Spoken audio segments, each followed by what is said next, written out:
Por favor, tomen su programa y saquen sus notas que se encuentran dentro de su programa. A lo largo de la historia, mucha gente ha afirmado ser Dios, pero solamente una persona dijo, voy a probarlo. Y la forma en que lo haré es que voy a dejar que me maten y 3 días más tarde resucitaré. Es el único hombre que lo ha probado. Jesucristo probó que era el Hijo de Dios. Con su muerte, sepultura y resurrección, predicha una y otra vez, no es ningún secreto, y todo el mundo lo sabía. Y dividimos la historia en antes y después de Cristo desde entonces. Pero la Pascua no hace solamente eso. Hay muchas lecciones en el fin de semana de Pascua. Y una de las lecciones que nos da es que nos muestra cómo manejar los peores días en tu vida. Verás, el fin de semana de Pascua fueron de hecho 3 días. El viernes fue el día del dolor y el sufrimiento y la agonía. El sábado fue el día de la duda y el duelo y la confusión, la desesperación y todo tipo de emociones mezcladas. Y el domingo fue el día de gozo, de victoria y celebración. Pero el hecho es que vas a atravesar esos 3 días en tu vida muchas veces. Días de dolor, días de confusión y esperemos que también días de gozo. Y mientras atraviesas esos 3 días, una y otra vez en tu vida, vas a hacerte 3 preguntas. ¿Qué es lo que hago en los días de dolor cuando estoy muy lastimado? ¿Cómo atravieso los días de confusión y duda y duelo y pérdida? ¿Y cómo hago para llegar a los días de gozo y celebración? Jesús nos muestra cómo en la resurrección. Y lo que vamos a ver este fin de semana son las respuestas a esas 3 preguntas, porque las respuestas están en la Pascua. Tú necesitas este mensaje, tal vez no ahora mismo, pero algún día lo harás. Así que quiero recomendarte que tomes nota. En la Pascua anterior, yo no tenía idea de lo que ocurriría en mi vida. Y cuando hice todos esos servicios en que 50 o 55,000 personas vinieron a la iglesia, un fin de semana maravilloso, yo no tenía idea de que 5 días más tarde sería el peor día de mi vida. Como muchos de ustedes saben, mi hijo menor Matthew, que durante 27 años luchó con una enfermedad mental, se quitó la vida 5 días después de Pascua. Ese fue el peor día de mi vida. El último año ha sido el peor año de mi vida. Y he estado atravesando estos días una y otra y otra y otra y otra vez. Y cuando la gente me pregunta, ¿cómo lo estás logrando? ¿Cómo has atravesado tu dolor? ¿Cómo estás lidiando con el dolor en tu vida? A menudo les digo, la respuesta es la Pascua. La respuesta se encuentra en la resurrección de Jesucristo. Así que quiero que veamos estos 3 diferentes días esta noche. Entremos en materia. Primero, el primer día es el viernes, el cual es el día del sufrimiento y el dolor. Ahora, antes de que Jesús resucitara, Él experimentó la máxima cantidad de dolor que alguien podría experimentar. Dolor físico, dolor emocional, dolor mental, dolor psicológico y ciertamente dolor físico. Él tomó todos los pecados del mundo sobre sí. ¿Sabes cuán mal te sientes cuando te sientes mal por tus propios pecados? ¿Qué te parecería tener sobre ti todos los pecados cometidos en la historia? ¿Qué te parecería llevar la culpa del holocausto? ¿Qué te parecería llevar la culpa de cada violación, de cada asesinato, cada mentira, cada traición en la historia? Jesús llevó nuestros pecados sobre sí mismo y tuvo un enorme dolor. Y en esos 3 días, primero, el viernes, el día del dolor, Jesús sufrió en 3 diferentes lugares. Primero, en Getsemaní. Getsemaní era un jardín en un campo de olivos, en el Monte de los Olivos. Era el lugar favorito de Jesús para orar. Y allí experimentó un enorme dolor, sabiendo lo que iba a enfrentar. Y luego, cuando lo arrestaron aquella noche, lo llevaron ante los romanos durante muchas horas, torturándolo. Y él experimentó todo ese dolor. Y estaba sin dormir, estaba sin comer, además de la pérdida de sangre de aquella tortura, la flagelación, los latigazos. Y cuando fue a la cruz, eso fue incluso más dolor sobre él. Y cargó todos nuestros pecados en la cruz. La Biblia dice allí en tus notas, en Mateo, capítulo 8, verso 17, Jesús cargó con nuestras enfermedades y soportó nuestros dolores. Quiero que encierres las palabras nuestros en ese verso. Cargó nuestras enfermedades sobre sí y soportó nuestros dolores por nosotros. Ahora te digo esto, Jesús comprende el dolor. No sé qué clase de dolor estés atravesando. Tal vez tengas dolores crónicos en tu cuerpo. Tal vez atravieses dolor relacional por un conflicto. O tengas dolor emocional por preocupaciones y miedos o ideas en tu mente. Dolor psicológico. Déjame solo decirte esto. Jesucristo comprende el dolor. El viernes fue el día del dolor. Ahora, debes entender que Jesucristo no fue un mártir. Nunca dejes que alguien lo llame mártir. Porque los mártires, a menudo, bien, no a menudo, siempre dan su vida. Ellos entregan sus vidas y a menudo sus vidas les son quitadas sin su permiso. Están haciendo lo correcto y luego son asesinados por la razón equivocada. Jesús no fue un mártir porque él pudo haber detenido el dolor en cualquier momento. Él es el Hijo de Dios. Déjame mostrarte un par de versos aquí en la pantalla. Jesús dijo en Juan 10:18, nadie puede quitarme la vida, sino que yo la entrego voluntariamente en sacrificio. Pues tengo la autoridad para entregarla cuando quiera y también para volver a tomarla. Jesús no fue un mártir. Nadie asesinó a Jesús en contra de su voluntad. No fueron los clavos que mantuvieron a Jesús en la cruz, fue el amor. Su amor por ti.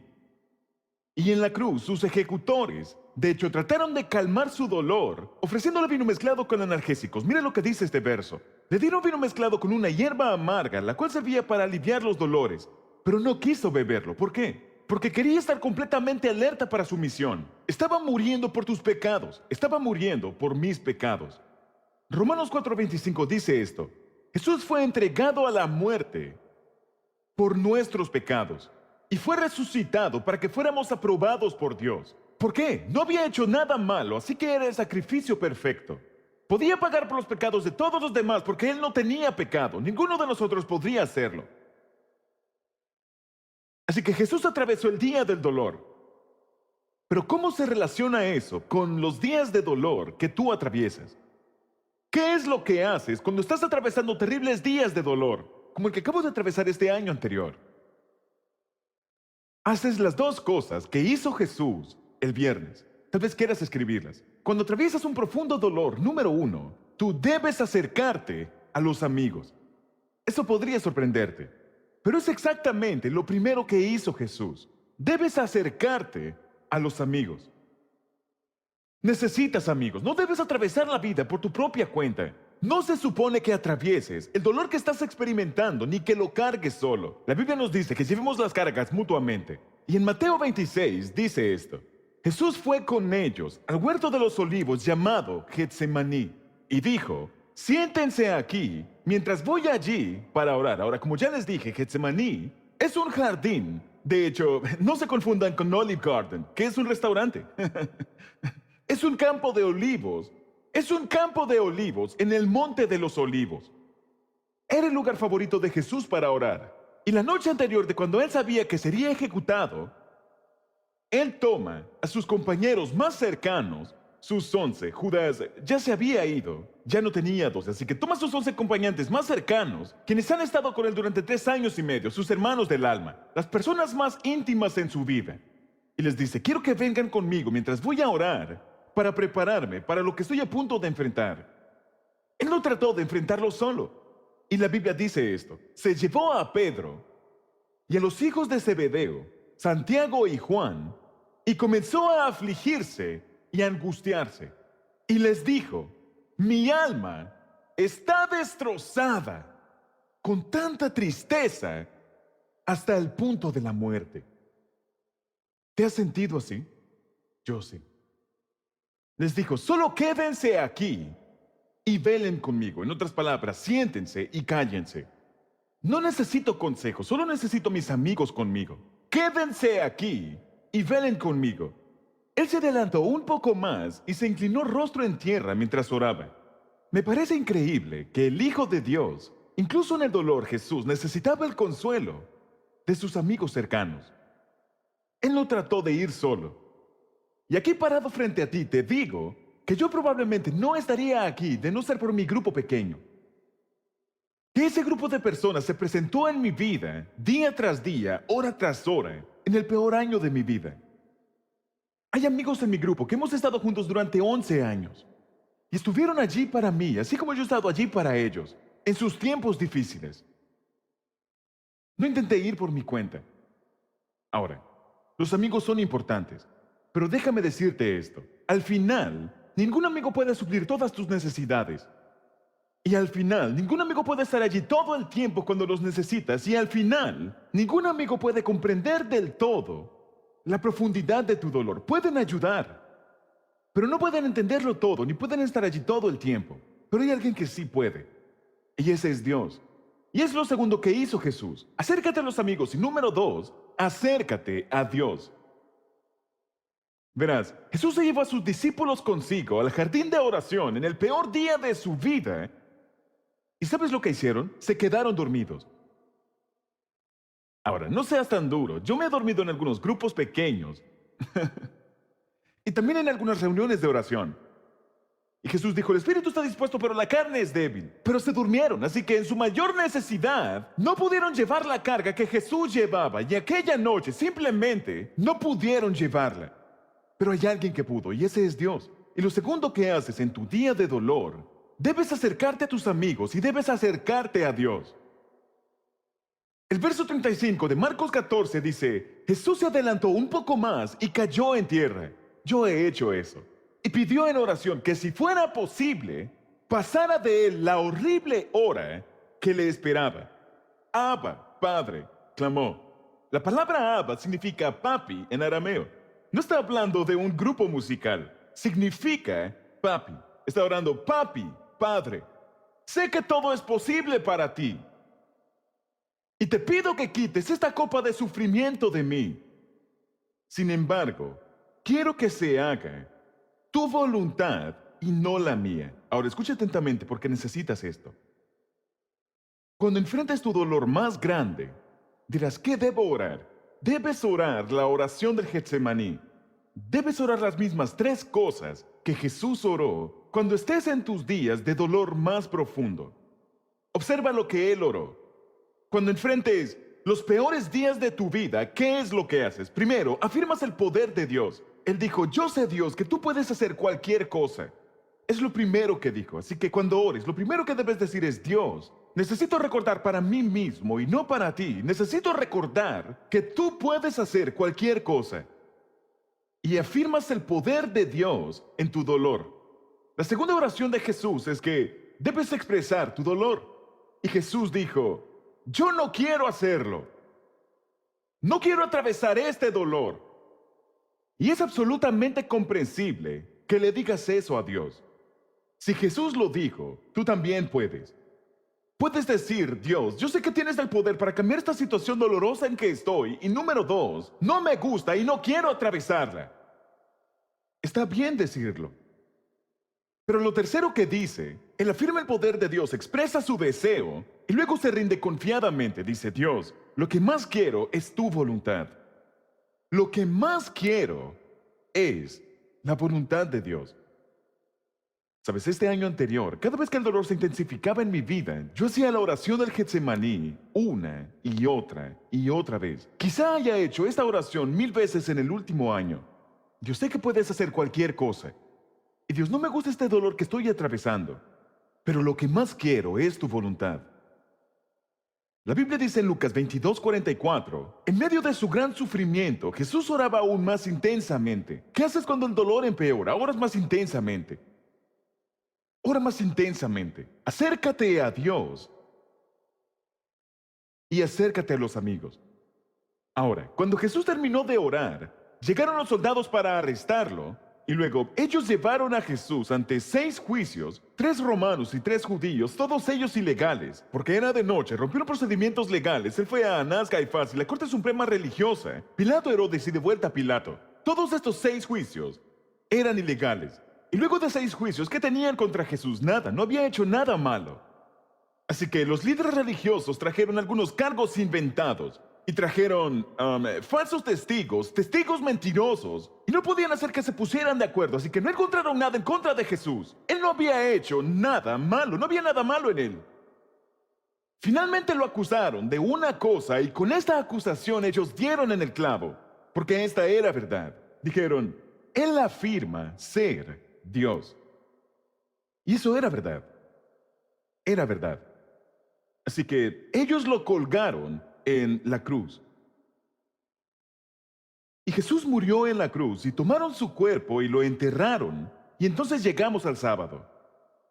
El sábado es el día de las emociones confusas. Y atravesarás esto en tu vida también muchas veces. Ahora, solo imagina la confusión.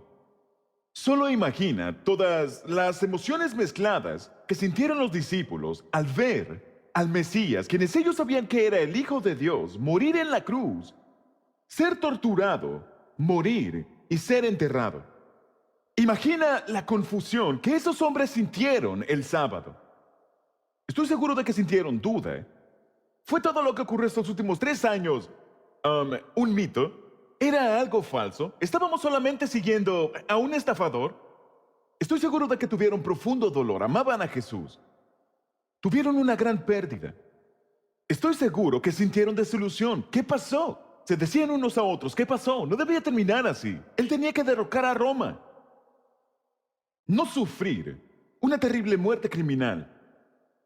Y pienso en todas las cosas que los discípulos sintieron probablemente el sábado. Probablemente tuvieron remordimiento, como, ¿qué tal si hubiéramos detenido a Judas?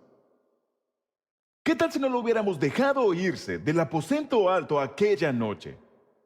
Tal vez todo sería diferente. Siempre te preguntas esto cuando las cosas van mal. Estoy seguro de que los apóstoles se lamentaron. ¿Qué tal si hubiéramos detenido a Judas? Y luego hubo mucho autorreproche, porque la Biblia dice que todos huyeron. Todos dejaron a Jesús. Se dispersaron. Y Pedro, quien dijo, nunca te negaré, negó 3 veces a Jesús. Estoy seguro de que tenían miedo. Pensaban, ¿nos matarán también? Somos los hombres más cercanos a Jesús y acaban de asesinarlo. ¿Qué harán con nosotros? Ellos tenían mucho miedo. Probablemente había mucha confusión, como, ¿y ahora qué se supone que hagamos? ¿Has estado alguna vez en un sábado así? Sí. Cuando tienes una pérdida importante en tu vida, perdiste tu empleo, perdiste a un ser amado, perdiste tu matrimonio, perdiste tu reputación, perdiste tu jubilación o algo así, y piensas, ¿y ahora qué se supone que haga? Y atraviesas todas esas dudas y confusión, lamentaciones, la recriminación, los reproches, la desilusión y todas esas cosas. Esta es la cuestión. Jesús les advirtió que esto iba a ocurrir. Mira el siguiente verso. En Mateo 26 la Biblia dice esto. Jesús les dijo, todos ustedes perderán la fe en mí debido a lo que me sucederá esta noche. Jesús les dijo aquella noche, su pequeño mundo está a punto de ser sacudido. Van a perder la fe. Mira este versículo en la pantalla. Jesús dijo esto. Todos ustedes me abandonarán, les dijo Jesús, porque está escrito, heriré al pastor y se dispersarán las ovejas. Y es exactamente lo que ocurrió. Todos ellos se dieron a la fuga. Todos ellos abandonaron a Jesús. La Biblia dice esto en Mateo 26. En ese momento, todos los discípulos abandonaron a Jesús y huyeron. Al ver ese versículo, quisiera hacerte una pregunta personal. ¿Has abandonado alguna vez a Jesús por el dolor? Tal vez estaba cerca de Dios en el pasado. Tal vez asistías a la iglesia. Pero la vida no resultó como esperabas y en lugar de mejorar, te amargaste. Y saliste huyendo. En ese momento todos los discípulos abandonaron a Jesús y huyeron. ¿Has abandonado alguna vez a Dios por el dolor? Sabes, creo que 6 meses luego de la muerte de Matthew, Kay y yo decidimos hacer una entrevista. Escogimos CNN porque sabíamos que sería visto en todo el mundo y ya no tendríamos que hacer otras. Y recuerdo que una de las preguntas que me hizo Piers Morgan fue esta. Desde que Matthew murió, ¿has dudado de la existencia de Dios? Y puedo decir honestamente, no. He dudado de su sabiduría.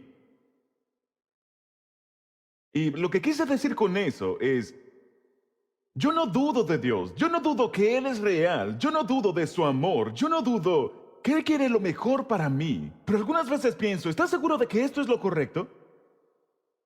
Es como mis hijos. Mis hijos nunca han dudado si tienen un padre.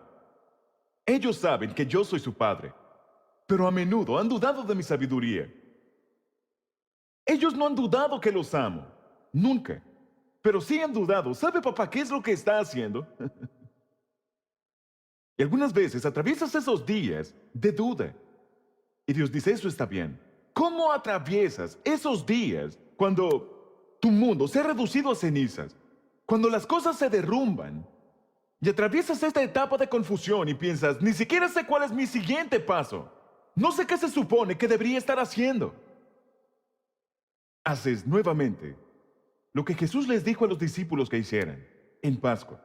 Y es esto, escríbelo. Recuerda las promesas de Dios. En los días de dolor debes acercarte a los amigos y debes acercarte a Dios en oración. Pero en los días de duda, debes recordar lo que sabes que es verdad. Nunca dudes en la oscuridad de lo que Dios te ha dicho en la luz. Debes recordar las promesas de Dios. La noche antes de que Jesús fuera ejecutado, Él les dio una promesa a sus discípulos. Una promesa muy clara. Pero ellos lo olvidaron. Y es por eso que estaban tan confundidos y llenos de dudas. Ellos olvidaron lo que dijo. Esto es lo que dijo Juan capítulo 16. La noche antes de ser crucificado, Jesús les dijo, dentro de poco ya no me verán. ¿Ves? Él les estaba diciendo qué es lo que había de ocurrir. Dentro de poco ya no me verán. Pero un poco después volverán a verme. Ustedes llorarán de dolor, pero su tristeza se convertirá en alegría. Encierra eso. Su tristeza se convertirá en alegría. La mujer que está por dar a luz siente dolores porque ha llegado su momento. Pero en cuanto nace la criatura, se olvida de su angustia por la alegría de haber traído al mundo un nuevo ser. Lo mismo les pasa a ustedes. Ahora están tristes, pero volveré. Jesús fue el primero en decir, volveré. Él lo dijo 2000 años antes de Arnold. Pero cuando vuelva a verlos, se alegrarán. Y nadie, me encanta esta parte, nadie les va a quitar esa alegría. Nadie podrá quitárnosla. Esa es una promesa de Dios. Ahora, eso es lo genial. En este libro hay más de 7000 de ellas. ¿Sabías eso? ¿Sabías que Dios te ha hecho más de 7000 promesas a ti? Pero no puedes reclamarlas porque no las conoces. Y si no las conoces, no valen nada. Y si tú no... ¿Sabes cómo sé que tú no conoces las promesas de Dios? Una palabra, preocupación. La preocupación significa que te has olvidado de lo que Dios te ha prometido. La preocupación es una advertencia de que no conoces las promesas de Dios. Sabes, si yo tuviera una póliza de seguros, sabes, tuve una cirugía en el pie, tenía un montón de fragmentos de hueso, pues me fracturé el dedo y tenían que sacarlos. Y sabes que no me preocupé porque sabía que mi póliza de seguros decía, incluye dedos fracturados. Una vez que supe que estaba cubierto, no me preocupé por ello. Si sabes lo que Dios ha prometido cubrir en tu vida, deberías preocuparte mucho menos. La razón por la que te preocupas, la preocupación, es ateísmo práctico. Es actuar como si Dios no hubiera prometido tener cuidado de ti, pero lo ha hecho una y otra vez. Entonces, hay más de 7000 promesas. Debes ser una persona que recuerda las promesas de Dios en los días de confusión. Y en esos días oscuros y en esos días de prueba, que no puedes poner un pie delante del otro, que no puedes ver delante de ti, ¿qué es lo que haces? Te aferras a lo que sabes que es verdad. ¿Qué sabemos que es verdad? Sabemos que Dios ve todo lo que ocurre en tu vida. Sabemos que Dios tiene cuidado de todo lo que ocurre en tu vida. Sabemos que Dios se aflige por el dolor que hay en tu vida. La única razón por la que te afliges es que fuiste hecho a la imagen de Dios. Dios tiene emociones. La Biblia dice que Dios se entristece. ¿Qué ocurre cuando Dios ve un desastre? Él se entristece. Se entristece. ¿Qué ocurre cuando provoco un desastre para mí mismo? Dios se entristece. Sabemos que Dios está cercano. Sabemos que Dios te ama. Sabemos que Dios quiere lo mejor para ti. Sabemos que Dios puede sacar algo bueno de algo malo. Estas son promesas que debes recordar. Ahora seré un poco más personal. Si estás atravesando una calamidad personal, o atraviesas un periodo en tu vida donde crees que nada es color de rosa y todo se ha vuelto cenizas, Dios tiene una promesa para ti. Es la siguiente en tus notas. Isaías 61, verso 3. Esta es solamente una de las 7000. Dios promete esto. A todos los que se lamentan en Israel, les daré una corona de belleza en lugar de cenizas, una gozosa bendición en lugar de luto, una festiva alabanza en lugar de desesperación. Cuando te sientes amenazado, cuando sientes que no puedes ver la salida, cuando no tienes idea de lo que se supone que hagas, cuando te sientes absolutamente confundido, como lo estaban los discípulos el sábado, debes aferrarte a las promesas de Dios. Una de las promesas a las que me he aferrado el último año es Isaías 43. Versos 2 y 3 en la pantalla dice esto. Cuando pases por aguas profundas, yo estaré contigo. Cuando pases por ríos de dificultad, no te ahogarás. Cuando pases por el fuego de la opresión, no te quemarás. Las llamas no te consumirán, pues yo soy el Señor tu Dios, tu Salvador. Tú necesitas a un Salvador en tus días de confusión. Necesitas voltearte a Él. Y cuando confíes en Él, cuando la vida no tenga sentido, llegarás finalmente al domingo. Y el domingo es el día del gozo. Mateo 28, versos 1 al 8, nos dice lo que ocurrió la mañana de Pascua. Dice, el domingo por la mañana, temprano, María Magdalena y la otra María fueron a visitar la tumba. Por cierto, ese día al amanecer, el sol estaba saliendo y el Hijo había resucitado. Cuando salió el sol aquella mañana, el Hijo de Dios ya había resucitado. El domingo por la mañana, temprano, María Magdalena y la otra María fueron a visitar la tumba. El ángel les habló a las mujeres. No teman, les dijo. Sabes, casi siempre en la Biblia, cuando alguien está frente a un ángel, las primeras palabras son no temas. Bien, obvio. Si yo viera un ángel, estaría haciéndome los pantalones. Así es como estaría. Y así que lo primero que dice un ángel es, no tengan miedo. Ese parece un buen chiste, ¿no? Y dice, sé que buscan a Jesús, el que fue crucificado. Él no está aquí, ha resucitado, tal como dijo que sucedería. Vengan, vean el lugar donde estaba su cuerpo. Y ahora, vayan rápidamente y cuéntenles a sus discípulos que ha resucitado y que va delante de ustedes a Galilea. Ese es el río en la parte norte de Israel.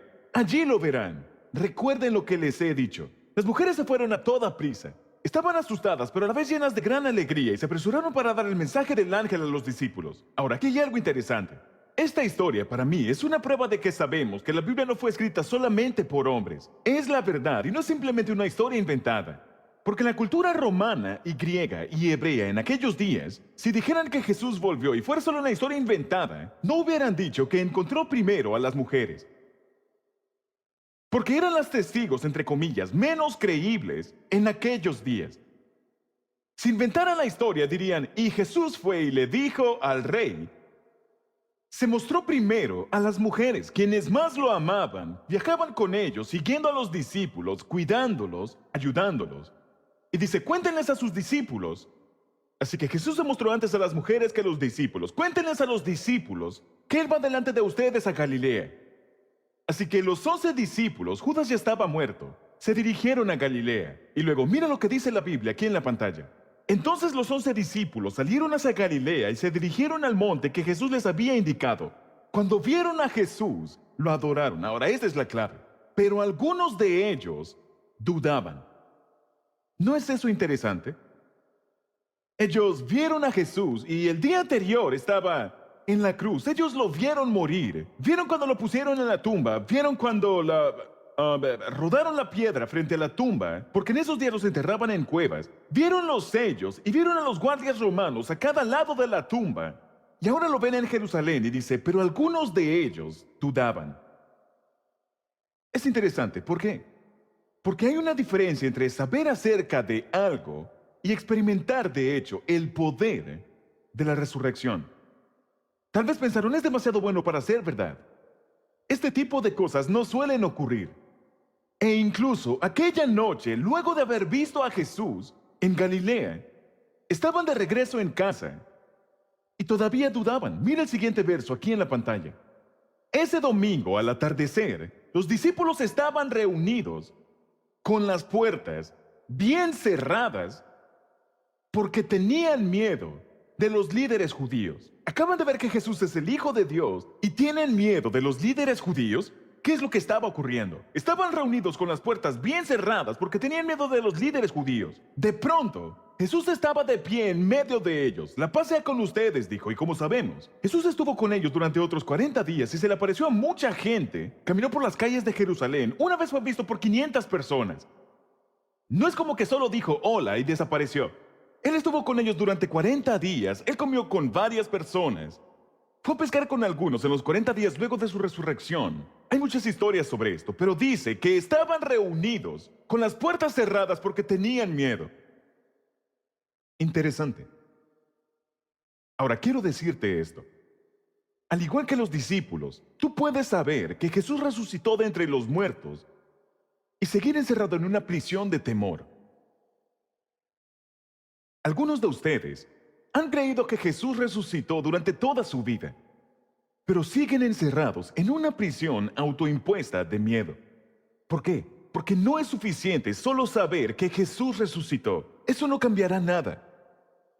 Lo que debes hacer es experimentar el mismo poder que resucitó a Jesús de entre los muertos.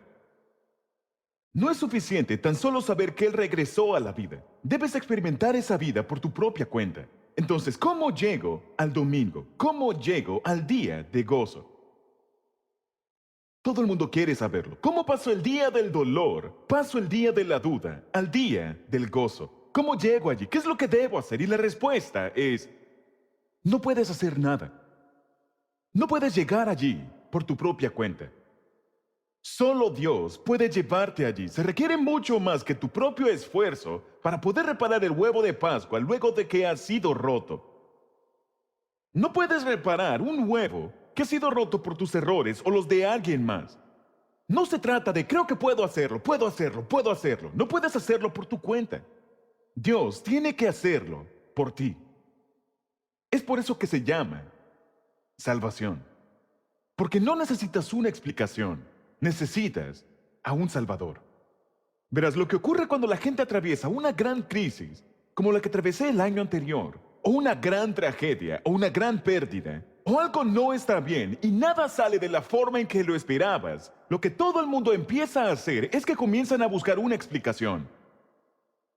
Pero no se dan cuenta de que las explicaciones nunca consuelan.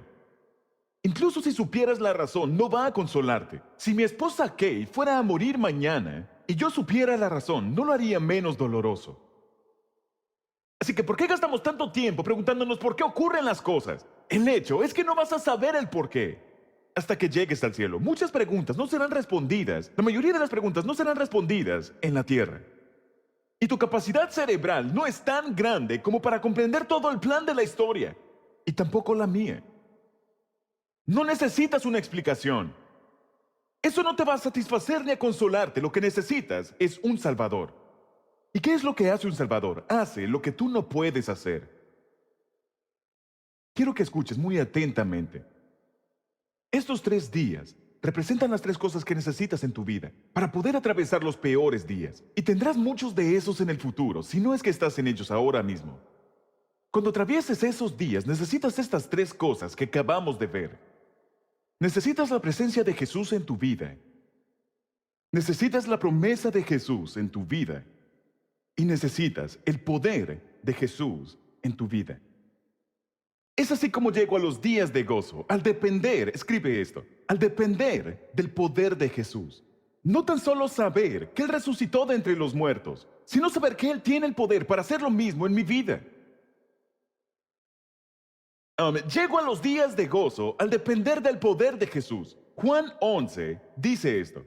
Jesús dijo, yo soy la resurrección y la vida.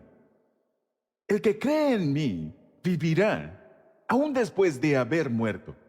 Todo el que vive en mí y cree en mí jamás morirá. Encierra la frase, yo soy. Observa que la respuesta a los problemas en tu vida no es una posición, no es un principio, sino una persona. Yo soy la resurrección. Yo soy la vida. Y mi oración para ti en esta Pascua es el siguiente verso en tus notas. Efesios 1. Pido en oración que entiendan la increíble grandeza del poder de Dios para nosotros, los que creemos en Él. Es el mismo gran poder que levantó a Cristo de los muertos. Pero los discípulos tenían el conocimiento de la resurrección, pero no tenían el poder de la resurrección. Y es por eso que aún estaban llenos de duda y confusión, porque sabían lo que ocurrió, pero aún no tenían el poder en sus vidas. Ese mismo poder que levantó a Jesús de los muertos está disponible para ti y te ayudará a atravesar los tiempos más difíciles en tu vida. Y una de las lecciones más grandes de la Pascua es esta. Sabemos que la muerte no es el final de la historia. La muerte no es el final de la historia. Jesús lo probó. Y Él dice, no solo yo resucitaré, te resucitaré a ti. Voy a resucitar a aquellos que creen en mí. Voy a darles vida eterna. Ahora, yo no creería eso de cualquiera, pero de alguien que se resucitó a sí mismo, sí lo creo. La muerte no es el final de la historia. Una de las grandes promesas en la Biblia es el siguiente verso. Ningún ojo ha visto, ningún oído ha escuchado, y ninguna mente ha imaginado lo que Dios tiene preparado para quienes lo aman. El año anterior, en el mensaje de Pascua, yo dije, cuantos más seres queridos tengo en el cielo, más anhelo estar allí. Tengo una madre en el cielo, tengo un padre que está en el cielo, tengo a mi hermano mayor en el cielo, mi suegro está en el cielo, muchos seres amados y miembros de esta iglesia están en el cielo. Y al decir eso, no sabía que 5 días más tarde, mi hijo menor estaría en el cielo. Y cuantos más seres queridos tengo en aquel lado de la eternidad, más estoy anhelando ese lado de la eternidad, donde Jesús dijo, no más tristeza, no más lágrimas, no más dolor. Ese será el día de infinito, infinito gozo. Quiero que cerremos con una oración que cambia la vida. Romanos capítulo 10, verso 9 dice esto. Si confiesas con tu boca, está hablando de oración, que Jesús es el Señor. Si confiesas con tu boca que Jesús es el Señor y crees en tu corazón que Dios lo levantó de los muertos, serás salvo. Esa es una de esas 7,000 promesas que están disponibles para ti. Tú vas a ser salvo. No basado en quién seas, ni en lo que hayas hecho, no basado en lo que no hiciste, no basado en tu religión, no basado en tu pasado, ni en tu grupo étnico, no basado en tu lenguaje, ni en tus padres o tu educación. Si confiesas con tu boca que Jesús es el Señor, que Él es tu dueño, Él es quien Él dijo ser. Yo creo que Él es el Hijo de Dios. Y lo trato como el Señor de mi vida, el Salvador de mi vida. Y si crees que Dios lo levantó de los muertos, de eso se trata la Pascua, entonces serás salvo. Quiero invitarte a que hagas esa oración conmigo, ahora mismo. Vamos a orar. Y mientras hago esta oración, puedes simplemente orar conmigo y decir, yo también, Dios. Solo di, yo también. No tienes que hacerlo en voz alta, simplemente hazlo para ti mismo. Di, querido Dios, tengo mucho dolor en mi vida. Tengo muchos días de confusión. Y he buscado explicaciones, pero nada de eso me satisface. Querido Dios, necesito el mensaje de Pascua. Necesito tu presencia. Necesito tus promesas. Y necesito tu poder en mi vida. Gracias por enviar a Jesús para pagar por todo lo que he hecho mal, muriendo en la cruz por mí. Con todo mi entendimiento te digo que sí a ti. Y quiero que seas el Salvador de mi vida. Haz por mí lo que yo no puedo hacer por mí mismo. Yo no puedo salvarme a mí mismo. Y te pido, Jesucristo, que vengas a mi vida y a mi corazón y me llenes con tu amor y me ayudes a ver la vida de la forma en que tú la ves. Quiero seguirte y aprender a amarte y a confiar en ti de este día en adelante con todo mi entendimiento. Y te pido que me aceptes en tu hogar eterno en el cielo cuando muera. Y reclamo la promesa de que si confieso que Jesús es el Señor y lo creo en mi corazón, que tú lo levantaste de los muertos, entonces seré salvo. Así que te agradezco y en tu nombre hago esta oración, Jesús. Amén.